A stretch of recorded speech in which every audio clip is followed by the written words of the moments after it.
jobs, stimulus, unemployment, and the looming government shutdown that we could potentially be facing in a matter of just weeks. That's what I'm going to be talking about in this video. We have a lot to talk about, so let's get right into it. Today is Thursday, November 19th. If you're new here, welcome to the channel. My name is Matt. Thank you so much for checking me out, and please be sure you are subscribed by hitting the button down below. And if you're returning, welcome back. It's great to have you here once again. Thank you so much for your continued support. It truly means so much to me. So let's burn through this. We have a lot of information to talk about, and let's see what we come up with. So this morning, the initial jobless claim number was released, as it is every Thursday morning. In fact, yesterday afternoon in my video, I talked about this number, and I said I'm going to be watching it very closely in the morning, in reference to this morning, because this is going to give us some insight into what's going on around the country with the new lockdowns, shutdowns, and the closure of different industries in a few different states that started happening last week.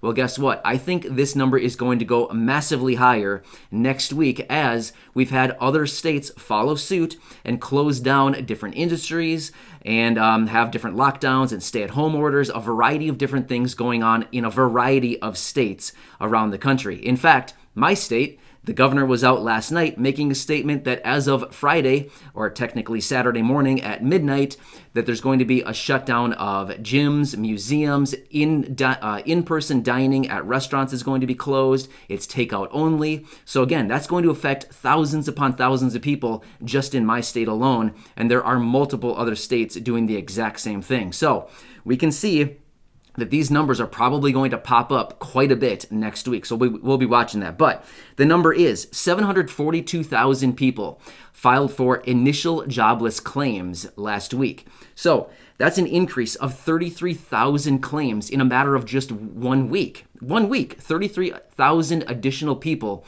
applied for unemployment benefits. So last week that number was 709,000. Now we're at 742. I wouldn't be surprised if we're over 800,000 next week. So we'll have to watch it closely. So the reason I want to bring this up and why I emphasize these numbers is because people in Congress are watching the economic numbers very closely.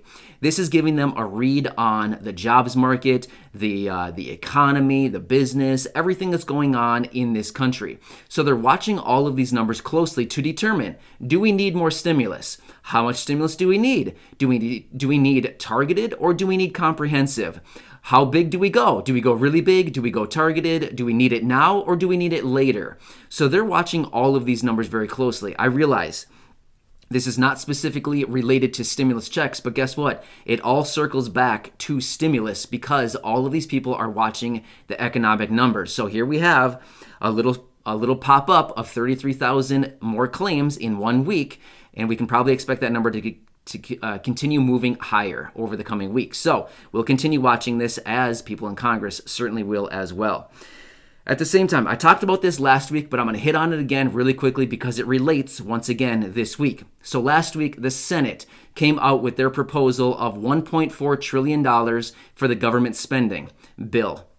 So just to be clear, this is not a stimulus package. This is not a stimulus package. This is a $1.4 trillion government spending bill. Remember, on December 11th, we have a potential government shutdown facing us if they do not pass additional spending through the government, right? Remember, this happened at the end of September, and they just kicked the can down the road to December 11th. So here it is.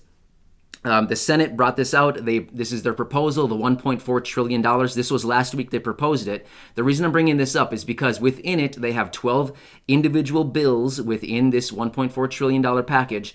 But Mitch McConnell is anticipating and hoping that they can pass a comprehensive government spending bill by the end of this week. Well, that gives them today and tomorrow. Guess what? They leave on recess for all of next week, as they're going to be gone for Thanksgiving. So the reason I wanted to bring this up once again is because if we can get these people to come together and pass a comprehensive government spending bill by the end of this week, that gives them roughly 2 weeks when they return from recess after Thanksgiving to really focus and hammer down on the stimulus bill. So that'll give them roughly 2 weeks when they return to actually focus and do something for the people. So that's important. Now, a lot of people, not a lot, but some people were anticipating that they would attach the next stimulus package to this government spending bill. Unfortunately, that's not happening. We often see that a lot of times when the government is looking at a big spending bill. A lot of times they attach smaller packages to it and just kind of push it through as one big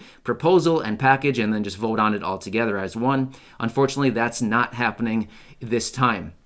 So we were hoping that they would attach another stimulus package to the government spending bill, just one massive package, push it through, pass it, get it done, and let's get the stimulus out to the people. But unfortunately, that's not going to be happening.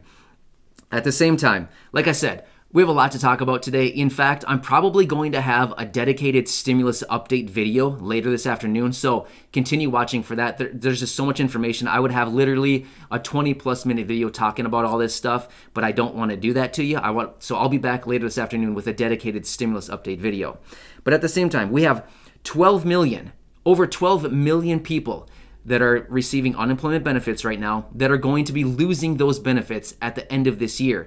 In late December, those benefits are going to be drying up. Now, these are people who are self-employed, who are getting those self-employed unemployment benefits, which was a perk of the first stimulus package. Typically, self-employed people are not eligible for unemployment benefits. However, as a provision within the CARES Act way back in March, self-employed people were able to get those benefits. So those benefits are going to be expiring the end of December, actually the day after Christmas. Not only that, in addition to that stimulus package, the first one, there was an extension on the 26 weeks that people can typically get through unemployment, an additional 13-week extension. Well, guess what? That's also running out the end of December. So there's a lot of people, over 12 million people that are potentially going to be losing their benefits at the end of December. Again, why do I bring this up? What does this have to do with stimulus checks? It pertains to it simply because, once again, another economic number that Congress is going to be looking at to determine, do we need stimulus? How much stimulus do we need? Do we need it now? Do we need it later? How big do we need to go? Is it targeted or is it comprehensive? They should be looking at this number and thinking, wow, another 12 plus million people are going to get whacked at the end of the year. That should be a huge red flag for them among so many other things that we talk about on a daily basis regarding economic numbers here on the channel and stimulus. So I wanted to bring that up, and once again, it builds the argument for them to pass additional stimulus, as once again, potentially 12 million people could be losing benefits literally the snap of a finger. So that's scary to think about. All right, let's wrap this thing up. And like I said, I'll be back later this afternoon. But really quickly, unfortunately, this is a sad statistic, but we have surpassed 250,000 COVID deaths here in the United States, while we are continuing to rage along and rapidly approach that 12 million cases here in the United States. So very scary stuff. I hope all of you are staying very safe. And, we'll get through this eventually, and we're going to come out the other side at some point. Between now and then, we absolutely will have stimulus. It's just a matter of when these people get their act together and actually recognize that Main Street America is actually doing far worse than they think it is. So either way, have a nice day, everybody. I will catch you again in just a few hours with that dedicated stimulus update video. But until then, please stay safe, have a nice day, and I'll catch you in a few hours.